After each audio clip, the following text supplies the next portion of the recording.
Capítulo 3 del exhortación. Vamos a hablar de la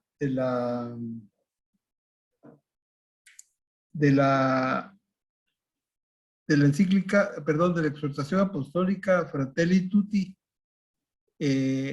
básicamente del tercer capítulo.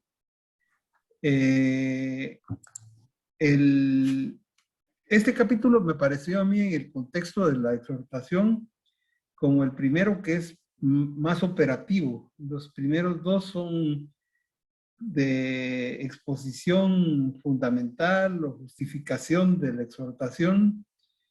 Y acá sí ya entra en el tema propiamente dicho de la fraternidad entre todos. Y me parece que el Papa, tomando el documento de los obispos, se adentra en situaciones que son fundamentales para el pensamiento y el sentimiento y la vida cristiana de cara a la vida social, a la vida en comunidad y a la relación fundamental de lo que es el plan de Dios, que finalmente es el mandato de Jesús, de amarse los unos a los otros como Él nos amó. Esa es, en mi opinión, la frase clave. Antes los hebreos también tenían contemplado el amarse los unos a los otros, pero Jesús le agrega esa partecita clave que es profundamente comprometedora y abarcadora. Es decir, sí, amarnos los unos a los otros, sí, pero como Él nos amó. Y Él nos amó en la entrega total hasta la muerte. Entonces, creo yo que esa es la exigencia fundamental alrededor de la que el Papa empieza a dibujar en este capítulo el sentido profundo de la fraternidad entre los seres humanos, no solamente entre los católicos, ni solamente entre los cristianos, sino entre todos. En ese sentido, el capítulo tercero, él lo titula Pensar y gestar un mundo abierto. Y ya solo a partir del título nos está dando otra clave fundamental. Hay que pensar, es decir, pensar y por lo tanto practicar con el pensamiento, la memoria y la voluntad, un mundo no cerrado. Un mundo no solo metodológicamente doctrinal católico o metodológicamente doctrinal cristiano, sino un mundo abierto, porque el mundo actual es diverso y está abierto a muchas posibilidades. Eso no quiere decir que abandonemos el cristianismo, ni mucho menos la doctrina, no, pero ojo, situada correctamente en el contexto de la apertura y de la posibilidad de relacionamiento con lo diverso. ¿Por qué es que él pide eso? Porque no hay vida, dice él, cuando pretendemos pertenecer solo a nosotros mismos, es decir, en el egoísmo entero y cerrado, o solo a nuestro grupo, o solo a nuestra familia, o solo a nuestra parroquia, y por lo tanto vivir como islas. No se puede. Es decir, el relacionamiento de todos y todos en esta época del avance profundo de las comunicaciones con sus virtudes y sus profundos defectos, nos implica a todos de una manera fundamental y además prioritaria. Y además a veces ni siquiera voluntaria, porque no nos preguntan. Cuando nosotros sentimos, estamos metidos en ese ir y venir de los fenómenos y de las situaciones. Los seres humanos, si las personas, somos naturalmente gregarios, es decir, nos necesitamos los unos a los otros y buscamos la cercanía. Eso desde el patrón puramente biológico, en principio. ¿Por qué? Porque si no, no sobrevivimos. Es decir, el ser humano cuando nace es dentro de los mamíferos el más indefenso de todos, el más débil. Entonces necesita realmente el cuidado de los padres en principio, pero y de la comunidad y la sociedad a la que esos padres pertenecen para poder en principio sobrevivir. y después desarrollarse. Pero también espiritualmente necesitamos la comunidad. Es decir, nosotros no podemos, Robinson Crusoe es un mito, no existe. Es decir, nosotros no podemos vivir fuera de lo comunitario. Necesitamos los unos a los otros. A mí a veces me da risa cuando alguien plantea, es que yo lo hice todo con mi esfuerzo, me gradué, trabajé. Sí, eso es verdad, es su esfuerzo. Pero ese esfuerzo está metido dentro de un esfuerzo comunitario y social, sin el cual él no podría haber logrado nada, pero ni siquiera la camisa que tiene puesta. Entonces, eso hay que tenerlo muy claro. Para trascender esa comunidad y esa necesidad de gregaria, implica que tenemos que trascender el entorno inmediato. No podemos centrar nuestra vida solo en la familia, los amigos y el círculo más cercano. Es decir, como decían en la universidad, tono de burla, mi casita, mi esposito, mis hijitos, mi carrito, no. Es decir, eso es parte de la vida, pero no es toda la vida. Entonces hay que trascender incluso a la familia y ir más allá de ella, ese entorno inmediato, por medio de la hospitalidad. Esta es una idea que yo en lo personal no había encontrado nunca en un documento del magisterio. Es posible que exista y yo no lo haya visto, pero yo no lo había encontrado, y que me llamó profundamente la atención. ¿Por qué? Porque la hospitalidad es la cualidad de acoger y agasajar con amabilidad y generosidad a los demás. Fíjense las dos, amabilidad y generosidad. Es decir, va mucho más allá de del solo soportarnos o del solo tolerarnos. Implica amabilidad, es decir, el amar al otro, es decir, ser amable con el otro y además ser generoso, es decir, estar dispuesto a darse al otro. No necesariamente darle cosas, que es posible que las necesite, pero es posible que no sea lo más prioritario.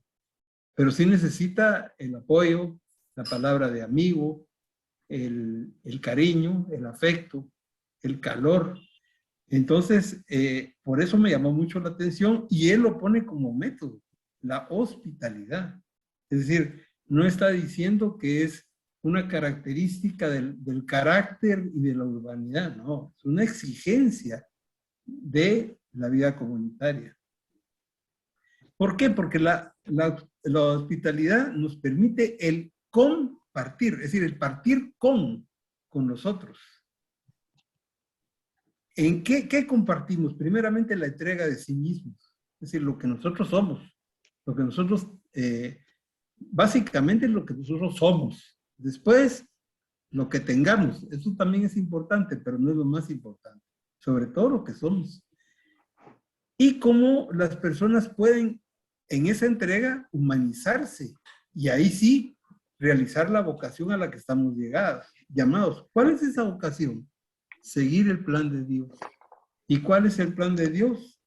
La cercanía con él mismo y con el prójimo, con el próximo. Es decir, el que no ama al prójimo, decía Pablo, y dice que ama a Dios, miente. Es falso.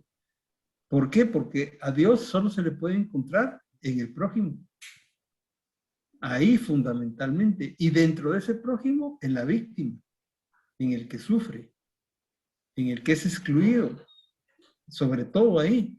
Entonces, ese humanizarse, es decir, hacerse más humano, implican dos actitudes fundamentales, la entrega de sí mismo y la aceptación del otro con hospitalidad. El Papa nos sigue hablando en este sentido de que la hospitalidad es la puerta primera para convivir con los demás, ¿sí? Si yo no soy generoso, si yo no acepto y no comparto, es muy difícil que pueda convivir con los demás de una manera equilibrada y amigable, e incluso con la familia. Si yo en la familia impongo, si yo doy órdenes, si yo soy autoritario y un déspota, Me van a aguantar porque soy el papá de el papá y probablemente del que depende económicamente de la familia, pero que me aguanten no es que me amen. Y que me aguanten no es que se esté creando comunidad. A lo sumo costumbre de estar juntos. Entonces hay que tener muy claro ese punto de la hospitalidad.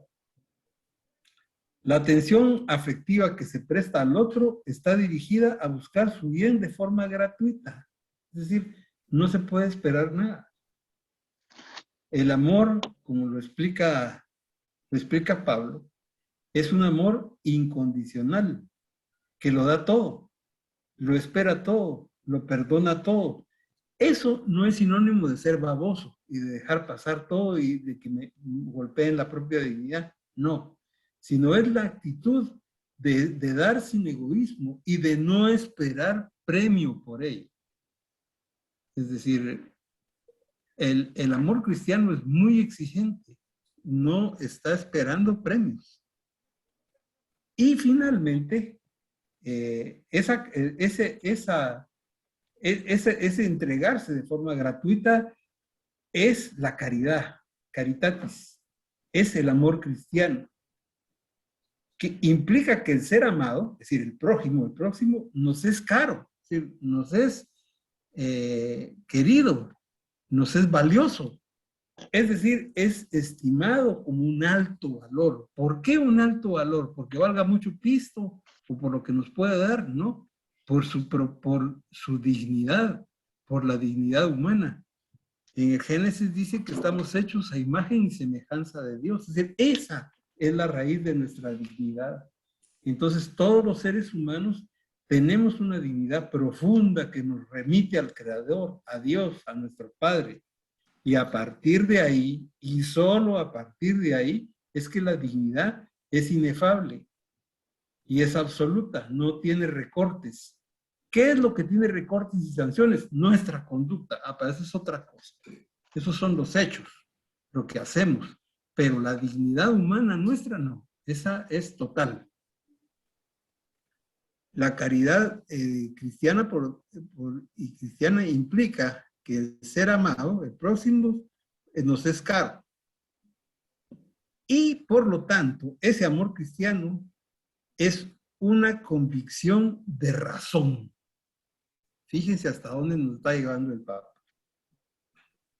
Es decir, no es una emoción, no es un sentimiento, no es un sublimamiento, no. Ojo, el amor cristiano es una convicción de razón. Y en tanto de razón es de acción y de voluntad. Es un yo quiero querer. Yo me exijo querer.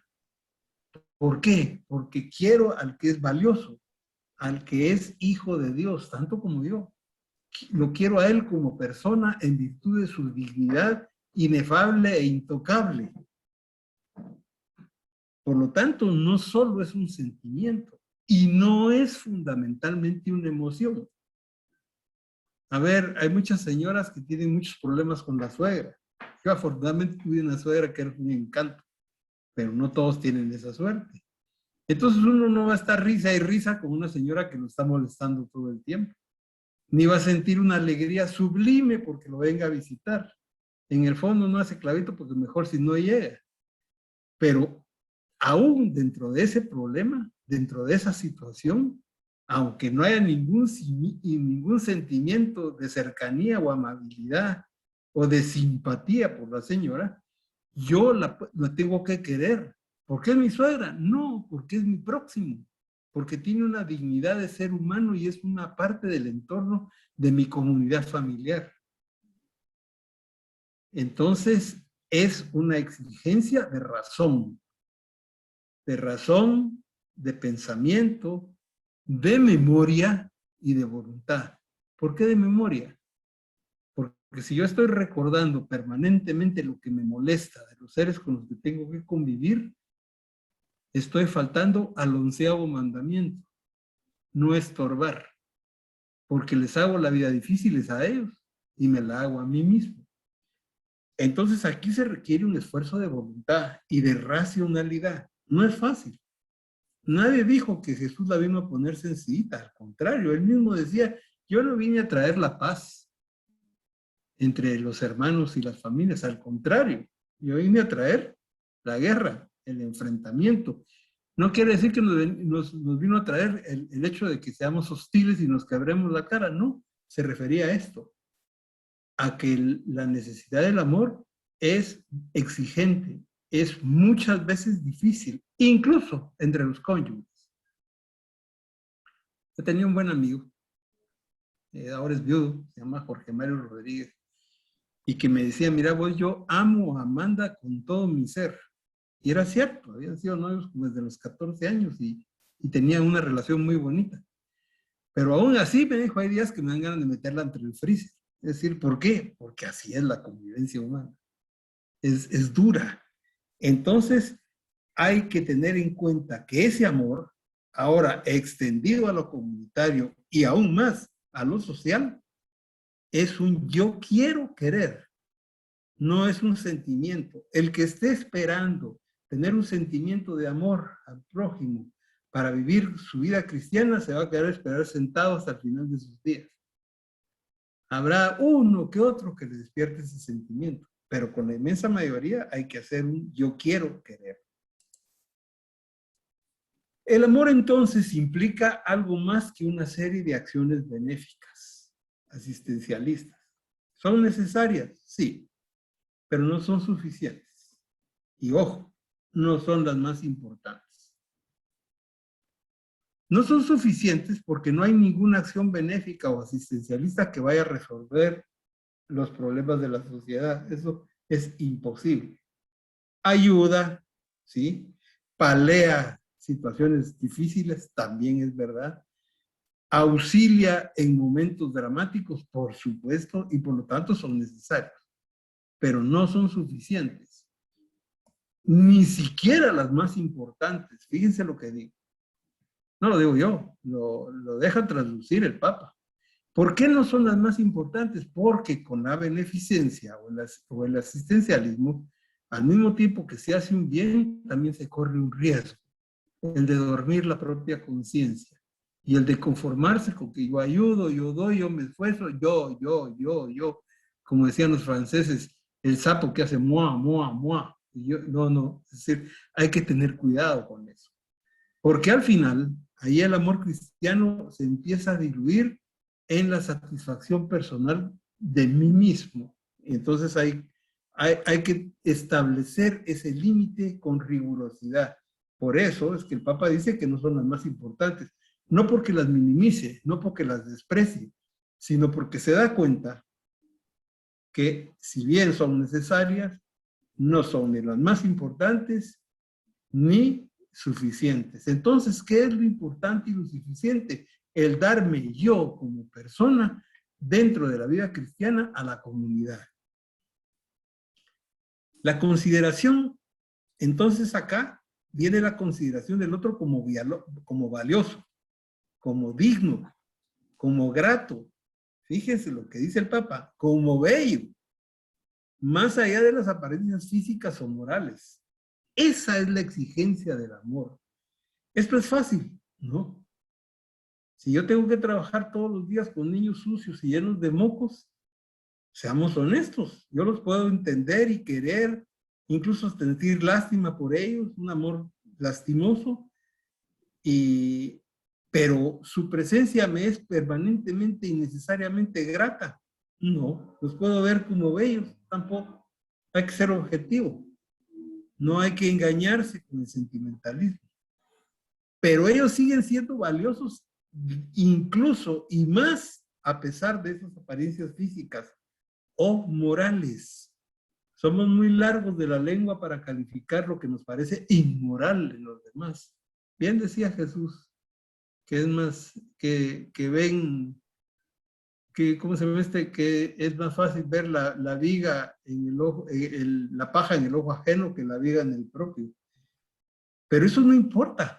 La exigencia del amor está mucho más allá de mis convicciones morales, de mi evaluación moral. Vamos a poner ejemplos concretos. Yo puedo evaluar como moralmente aceptable al actual presidente de la República por lo que hace. No. ¿Tengo la obligación cristiana de respetar su dignidad? Sí. Aunque él no respete la mía, sí. ¿Eso quiere decir que le debo perdonar todo lo que hace y dice en contra de la comunidad? No. ¿Por qué? Porque requiere, necesita y se ganó una pena. ¿Por qué? Por lo que hace. Pero ojo, aún esa pena es parte del amor. Como cuando me toca sancionar a un hijo. Me duele, sí, profundamente, a lo mejor más a mí que a él. Pero uno sabe que lo tiene que hacer. ¿Por qué? Porque si no, las cosas para él y para el entorno familiar van a ser peores. El amor al otro por ser quien es. Fíjense, el amor al otro no por consideraciones religiosas, por consideraciones morales, por consideraciones políticas, por consideraciones amistosas, sino por ser quien es. Nos mueve a buscar lo mejor para su vida.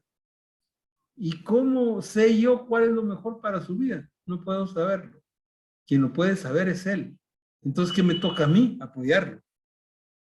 Es decir, lo mejor para la comunidad. Ahí está la diferencia. Lo mejor para la vida individual de todos nosotros tiene que ser lo mejor para la comunidad, para el bien común. Si lo que para mí es bueno riñe con el bien comunitario y lastima el bien común, no es lícito.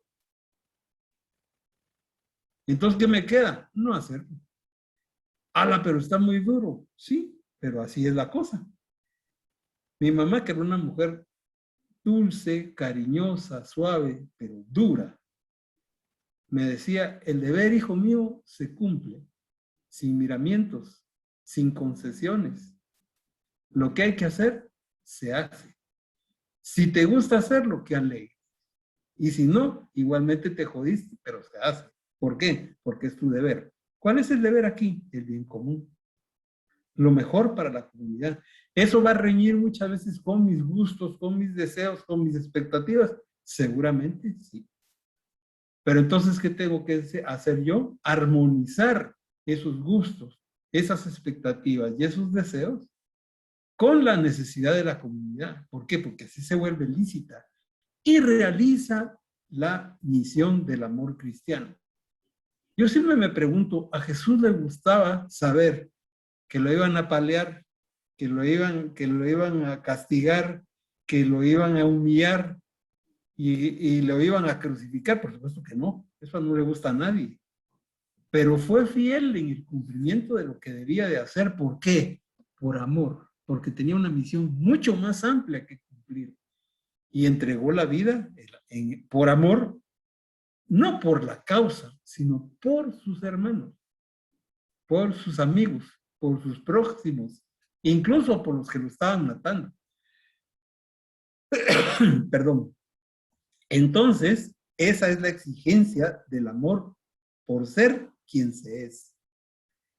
Eso implica que el compromiso cristiano es un compromiso social, no solo en el ámbito de la religión, de la religare, del relacionarse. Eso en realidad es fácil, es cómodo. ¿Por qué? Porque ahí estamos formados y estamos de acuerdo con eso. Sino, es un compromiso social en los círculos socialmente más amplios. Ah, ahí viene el clavo.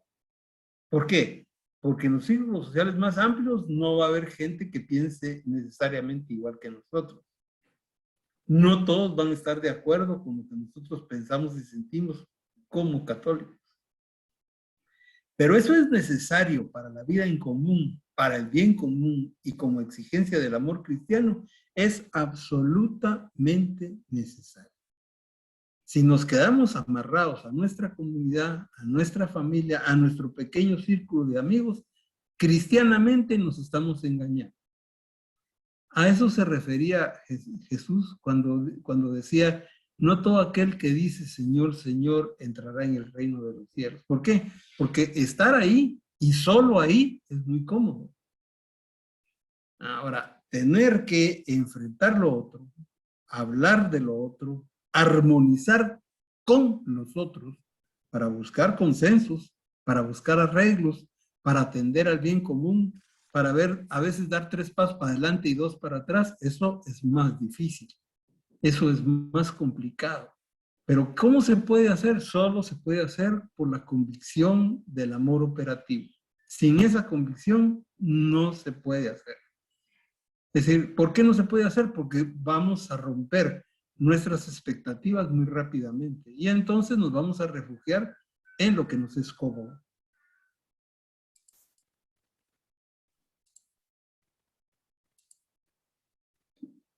El capítulo 3 toca el tema de la equidad, siguiendo esta línea de razonamiento. La equidad se caracteriza por el uso de la imparcialidad para reconocer el derecho de cada uno.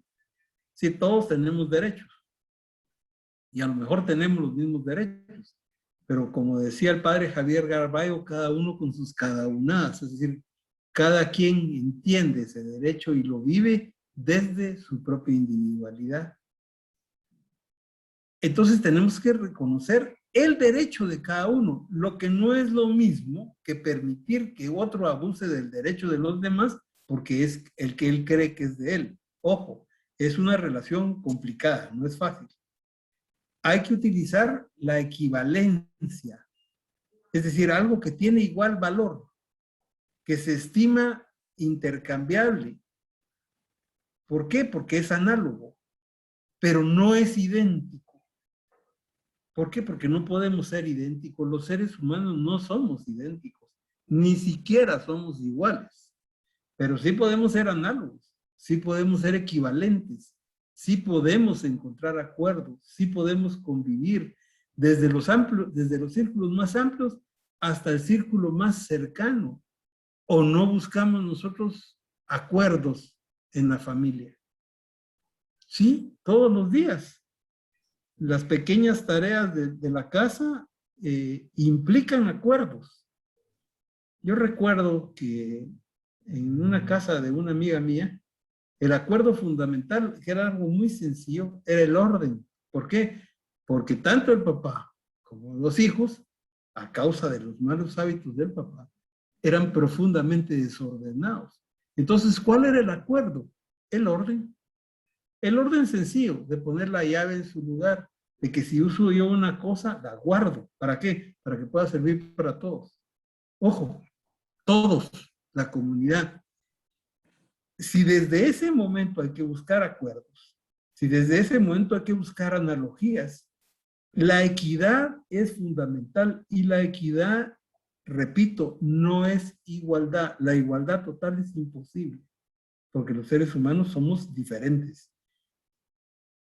A un nivel más alto, hay un modelo ahora de globalización económica que apunta a que todo sea uniforme, igual, sin ninguna diferencia. Es decir, los ricos son igualmente ricos y los pobres son igualmente pobres. Y tienen que seguir en esa situación siempre. ¿Por qué? Porque no puede haber ninguna diferencia en esa situación. Esa globalización destruye la dignidad y la riqueza y la particularidad de cada persona. ¿Por qué? Porque no se puede igualar a una persona en una situación cuando cada persona es diferente. Lo que hay que buscar es un círculo, un espacio, un ámbito de equidad en el cual cada quien pueda desenvolverse con iguales derechos, ejercidos en las mismas formas, aunque las acciones y los gustos y expectativas de cada uno tengan que ser necesariamente diferentes. ¿Qué es lo que eso va a provocar? Bueno, un poco más de armonía, también algunas frustraciones, pero la frustración no hay que tenerle miedo, la frustración es parte de la vida. Desde que uno es niño aprende con el no. No hagas tal cosa, eso no se puede hacer, no digas tal otra. Es decir, el no frustra, sí, pero es una parte edificante de la vida. Yo tengo un amigo que está viejo igual que yo, que toda su vida fue terrible, travieso, fregón, y sigue siendo. Y él me dice una vez en torno de broma que hasta que él tenía 3 años creía que se llamaba bájate de ahí. ¿Por qué? Porque todo era no hagas esto, no hagas aquello, bájate de ahí, porque era terrible. Entonces él se frustraba, por supuesto, pero aprendió que la frustración es parte de la vida y que tenía que comportarse de una manera que fuera asequible a la relación con todos. Por eso digo que esa globalización económica que apunta a que todo sea uniforme e igual, no es correcta.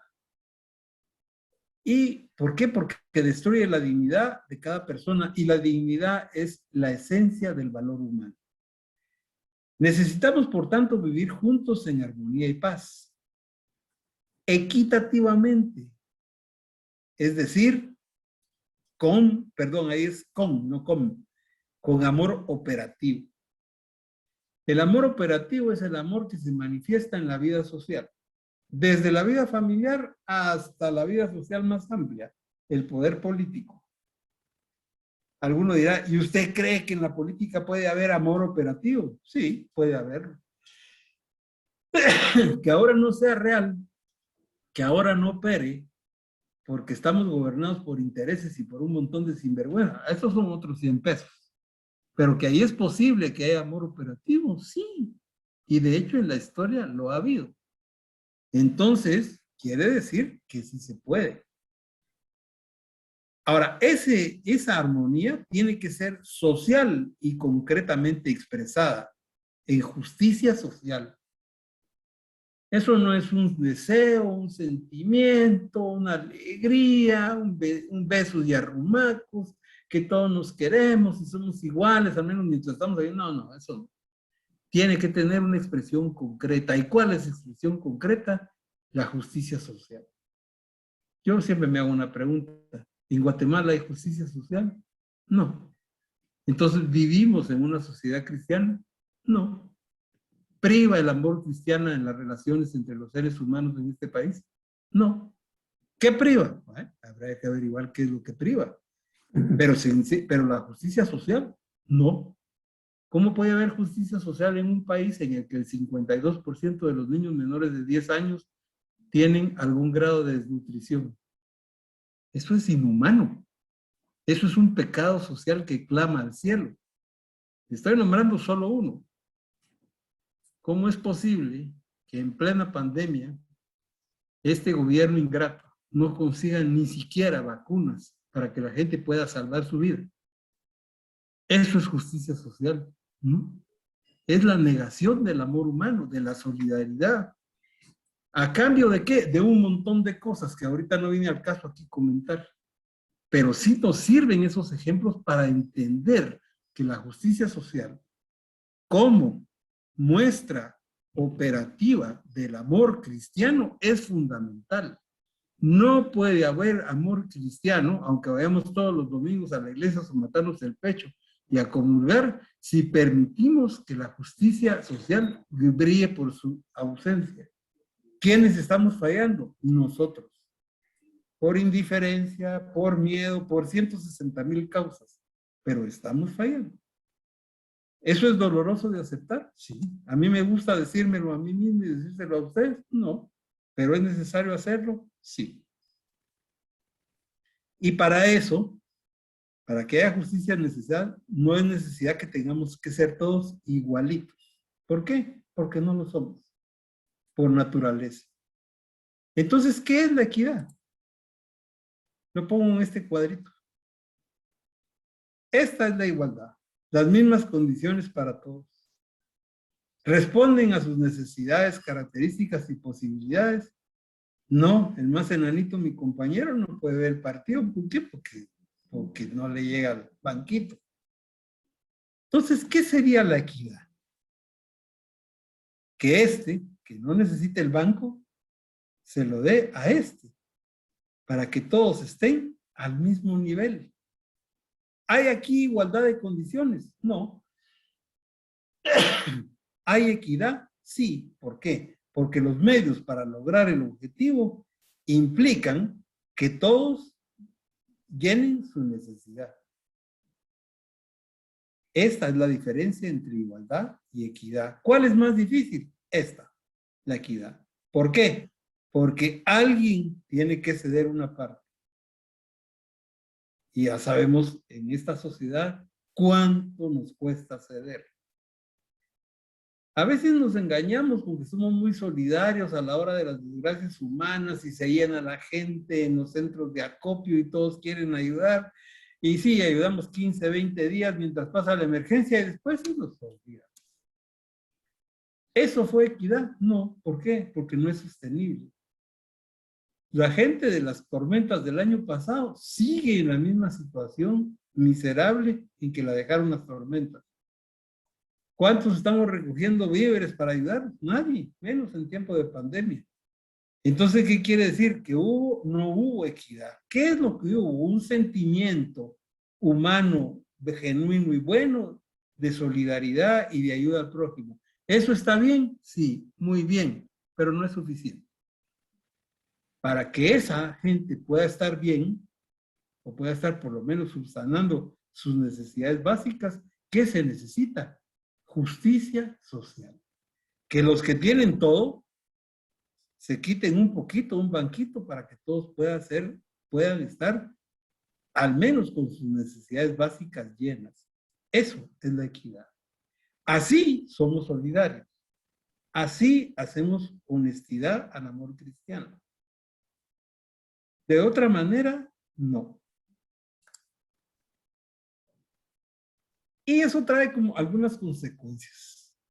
El individualismo, que ahora nos llena la cabeza por todos lados y que el Papa pone con toda claridad en la exhortación, no nos hace más libres, ni más iguales, ni nos hace más hermanos. ¿Por qué? Porque la total autonomía, que no es lo mismo que libertad de acción, la autonomía de acción, es la suma de los intereses individuales y esa no es capaz de generar un mundo mejor para toda la humanidad. ¿Por qué? Porque lo que priva es la necesidad individual y por lo tanto egoísta. Entonces el individualismo no nos hace más libres. ¿Eso quiere decir que no hay que respetar la individualidad de cada persona? No, en absoluto, claro que hay que respetarla. Pero el individualismo no es la medida de todas las cosas, ni de la comunidad y menos aún de la justicia social. El individualismo, como ahora lo vivimos, de manera radical, produce el integrismo de mercado, es decir, el neoliberalismo, que entiende que tener más, que consumir más y que cada uno por sus propios medios se consiga todo lo que quiera y todo lo que pueda a costa de lo que sea, es lo correcto. Ese es el virus más difícil de vencer. ¿Por qué? Porque es atractivo. Y aunque sean muy pocos los que consiguen ese grado de bienestar, adquieren poder y se convierten en una especie de ejemplo, de símbolo para todos, sobre todo para los que viven detrás. Tristemente, a quien más influencian es a la gente que se viene formando. ¿Por qué? Porque es atractivo, no nos engañemos. ¿Qué patojo joven no quiere tener un iPod, una computadora mejor, un carro, buena ropa? Por supuesto que lo quiere. ¿Eso es humano desear ese tipo de cosas? Sí. Que sea éticamente correcto o no, dependiendo de las circunstancias, esos son otros 100 pesos. Pero que se siente la necesidad de tenerlo, sí. Entonces, ese individualismo radical hace efecto. Y de hecho, en la sociedad guatemalteca ha hecho un efecto profundo y, en mi opinión, desolador, porque ha logrado romper el tejido social, el equilibrio comunitario entre las personas. Cada vez somos menos los que predicamos la solidaridad. Cada vez somos menos los que nos dicen los babosos que creemos que la vida en conjunto es mejor. ¿Y los otros quiénes son? Esos son pilas. Esos son los, entre comillas, exitosos. Entonces la exigencia que hace el Papa es muy dura.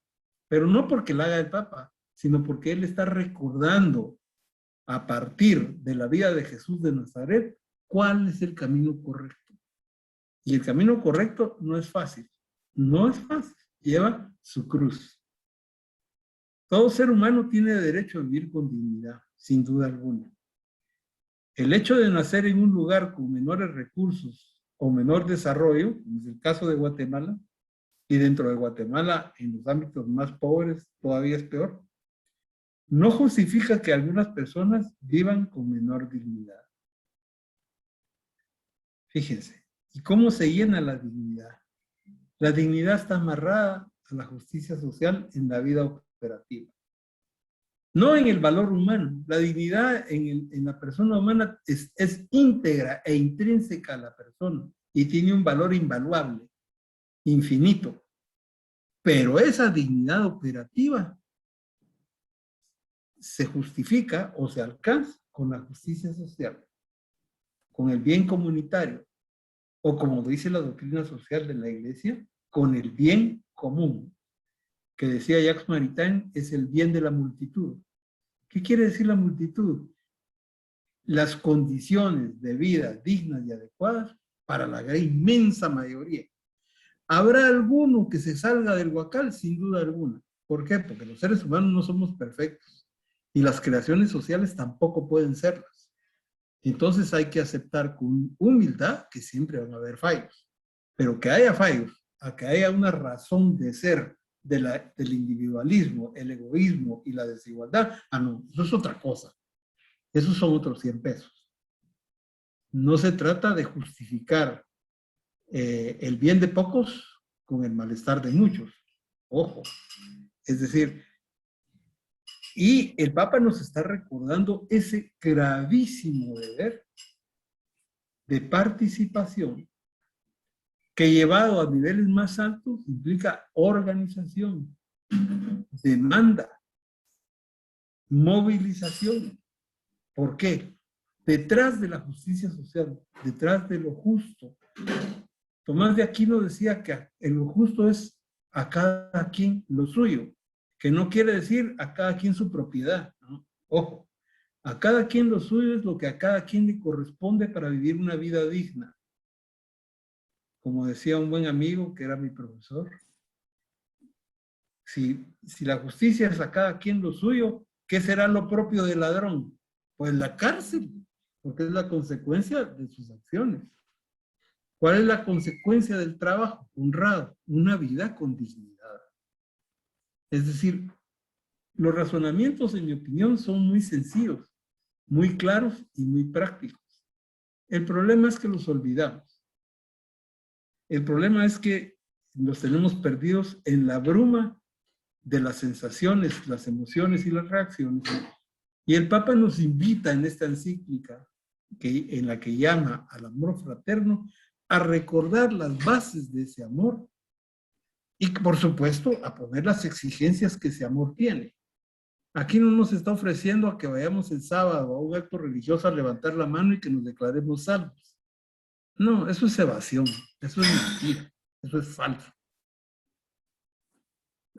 Nos llama a que vayamos el domingo a la Santa Misa, a que escuchemos su palabra, a que vivamos en eclesía, en asamblea, en comunidad, esa celebración de su muerte y resurrección.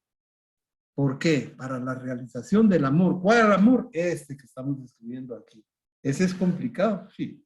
¿Es difícil? Sí. ¿Es duro? También. ¿Es posible? Sin duda alguna. Pero requiere de nosotros. De la voluntad, de la inteligencia, de la memoria y de la conciencia que tengamos al respecto. Al individualismo el amor cristiano opone la solidaridad. ¿Por qué? Porque la solidaridad es fruto del amor. Y entonces permite edificar una sociedad humana y fraterna. Ojo, no estoy hablando de la sociedad perfecta. Si es una sociedad humana, tiene defectos, tiene complicaciones y seguramente tendrá conflictos, pero es fraterna. Entonces hay posibilidad de resolver esos conflictos y superar esos errores. La solidaridad es el apoyo o la adhesión circunstancial, es decir, depende de qué circunstancia sea, a una causa o al interés de otros. Por ejemplo, pero no únicamente en situaciones difíciles. Si no entendemos el acuerdo solidario de darme yo por amor a lo que se necesita, a lo que necesitamos como comunidad, como colonia, como familia y finalmente como país, muy difícilmente vamos a salir del hoyo. Y si nos encauchamos cada quien en su casa, en su colonia, menos. Cuando llega la ley del sálvese quien pueda, normalmente no se salva a nadie, o muy pocos. Una sociedad solidaria que es capaz de preocuparse para garantizar de modo eficiente y estable para todos, para que todos sean acompañados en el recorrido de sus vidas y para asegurar sus necesidades básicas y dignidad. Fíjense que no está hablando del país, del paraíso, el Papa.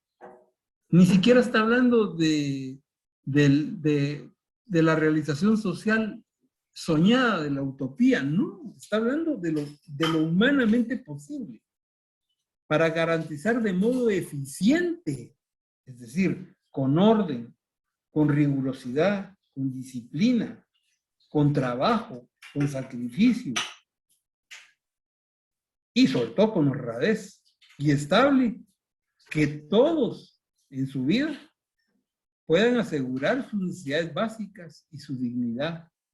¿Cuáles son las necesidades básicas que tenemos en esta Guatemala del 2021 como seres humanos? Necesitamos seguridad, necesitamos salud, necesitamos educación, necesitamos infraestructura básica, agua, comunicaciones, vivienda popular. Eso es posible a partir del esfuerzo común, solidario de toda la sociedad. Por supuesto que sí, si lo han logrado países que están en peores condiciones que nosotros. Eso es lo que pide el Papa. Y pedir eso y trabajar por eso, ¿cómo es calificado desde el poder? Ah, somos comunistas, chairos. Y eso no es verdad. Somos cristianos.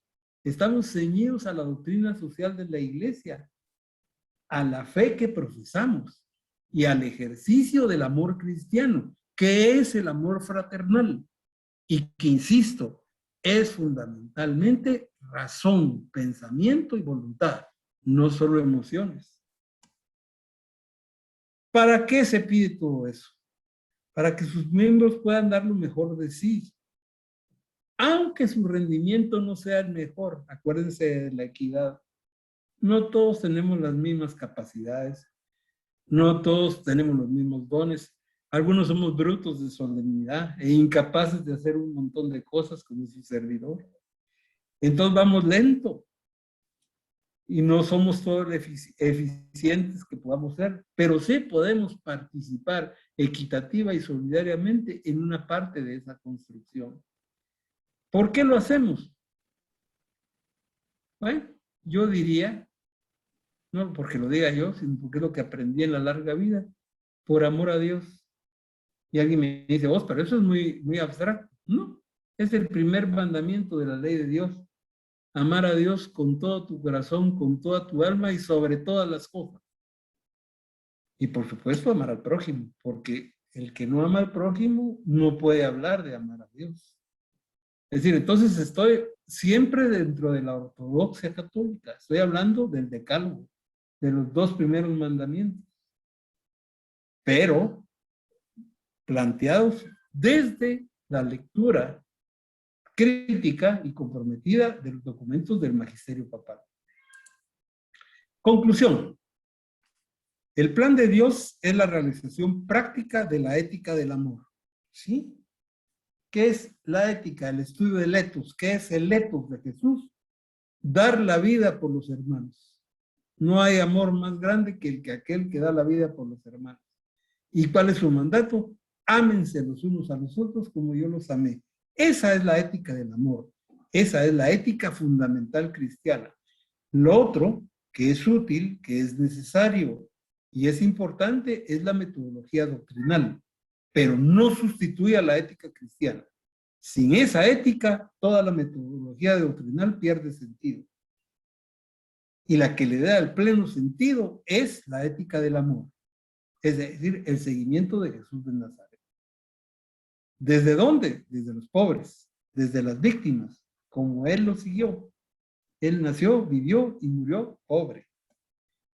El amor es una expresión necesariamente comunitaria y vivida personalmente dentro de esa comunidad. ¿Qué quiere decir eso? Que el que habla de amor como amor individual y de acciones solamente individuales y egoístas, miente. A lo sumo se ama a sí mismo. Y quién sabe si a sí mismo. A lo mejor se destruye a sí mismo. Y la última conclusión es que el plan de Dios, que es la realización del amor, no es solo individual. Su método es la entrega solidaria para el bien común. Por eso somos asamblea, eclesía. Por eso celebramos en asamblea el memorial de la muerte, pasión y resurrección de Jesucristo. Los misterios de nuestra salvación, ni más ni menos que eso. Con Jesús de Nazaret, el Cristo, el Hijo de Dios vivo, ahí presente. Ese es nuestro alimento, esa es nuestra fuente. ¿Pero para qué? ¿Para la satisfacción propia y la plenitud evasiva personal? No, para la entrega operativa del amor cristiano, de la vida en comunidad. Por eso es que él dice, fratelli tutti, todos. El amor es de todos, no es de uno ni es de partes y no tiene ningún otro método que no sea el amor mismo. Hasta ahí llego yo. Perdonen que hable tanto y que me extienda. Y les doy muchísimas gracias por su atención. Muy amables.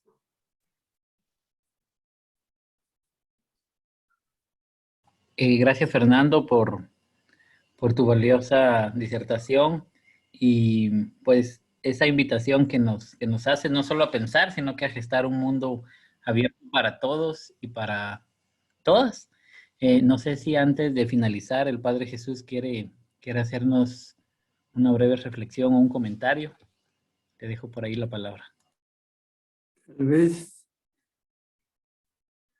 la palabra que yo usaría y que de alguna manera la conoció Fernando es ver esto como pista de aterrizaje, o sea, concreción.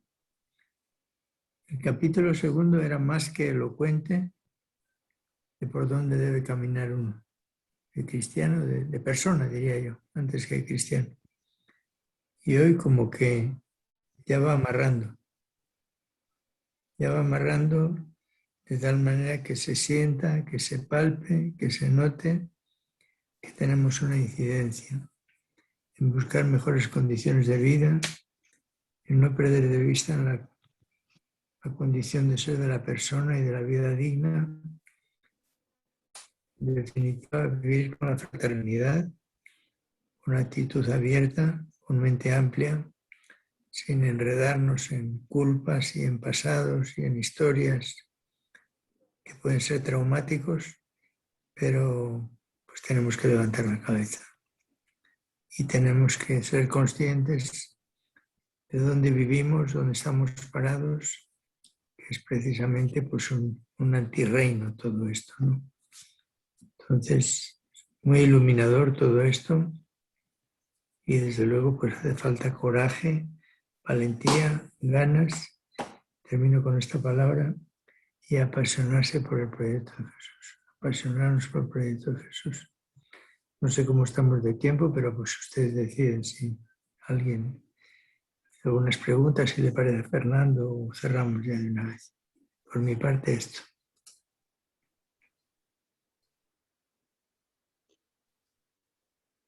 Muchas gracias, Padre Jesús. Si alguien tiene algún comentario, una consulta, pues ahí están los micrófonos abiertos un momento.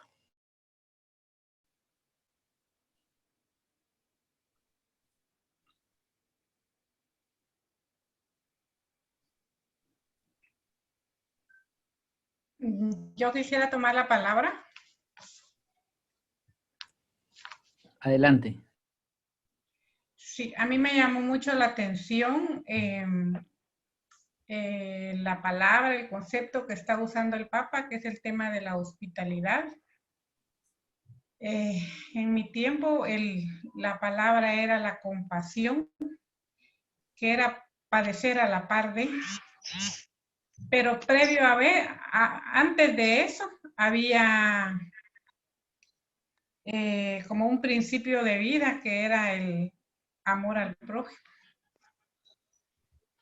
Y entender eso de ama a tu prójimo como a ti mismo es un principio que lo empieza a llevar a uno a construirse como sujeto social, a buscar la dignidad humana.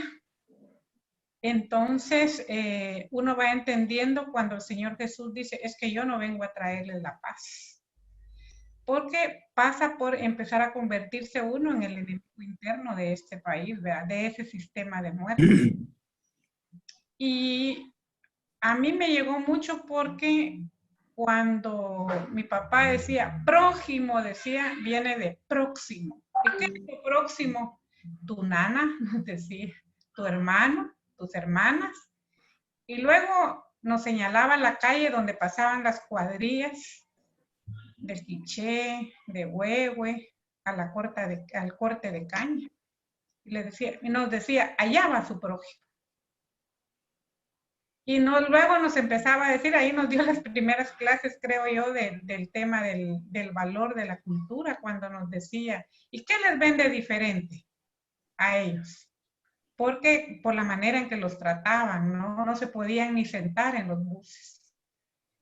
O en el mercado los empujaban diciendo indios chucos, porque así los trataba. Y nos decía, ¿tienen cara? Sí. ¿Tienen brazos? Sí, decían nosotros, ¿verdad? ¿Visten igual que ustedes? No. ¿Hablan igual que ustedes? No. Ah, pues eso se llama cultura.